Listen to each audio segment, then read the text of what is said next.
দর্শক, এইমাত্র ভূমিকম্প হয়েছে। যখন খবরটা পড়ছিলাম শুক্রবার 21শে নভেম্বর 2025 আজ সকালে একটি শক্তিশালী ভূমিকম্পে কেঁপে উঠেছে রাজধানী ঢাকাসহ বাংলাদেশের বিস্তীর্ণ অঞ্চল।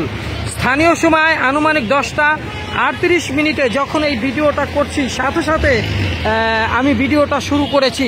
দেখুন, মানুষজন রাস্তাঘাটে নেমে আসছে অলরেডি, এবং এই ভূমিকম্পের তীব্রতায় রাজধানী ঢাকা এবং দেশের অন্যান্য স্থানে আতঙ্ক ছড়িয়ে পড়ে। বহু মানুষ ঘর ও কর্মস্থল ছেড়ে নিচে নেমে আসে এবং প্রাথমিকভাবে কয়েকটি সংবাদ মাধ্যম ভয়াবহ ভূমিকম্প বলে উল্লেখ করেছে।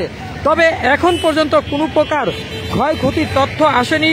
প্রাথমিকভাবে কয়েকটি সংবাদ মাধ্যমগুলো শুধু ভয়াবহ ভূমিকম্প বলেছে, এবং এই ভূমিকম্পের মাত্রা রিক্টার স্কেলে কত ছিল এবং এর উৎপত্তিস্থল কোথায়, এবং সে বিষয়ে আবহাওয়া অধিদপ্তর থেকে এখনও কিন্তু কোনো কিছু পাওয়া যায়নি। তবে প্রতিক্রিয়া কিন্তু চলছে। তবে অনেক সংবাদ উৎস জানিয়েছে যে ভূমিকম্পটি ঢাকাসহ দেশের বিভিন্ন স্থানে জোরালোভাবে অনুভূত হয়েছে, এবং ভূমিকম্পের পরই বিভিন্ন জায়গায় থেকে ক্ষয়ক্ষতির খবর জানার চেষ্টা করছে। আপনাদের এলাকায় কোনো ক্ষয়ক্ষতি হচ্ছে কিনা সেটা জানান। সময় শুক্রবার 21শে নভেম্বর 10টা 38 মিনিটে এই ভূমিকম্পটি হয়। ব্যাপক ভূমিকম্প অনুভূত হয়েছে কিন্তু এই দেশে।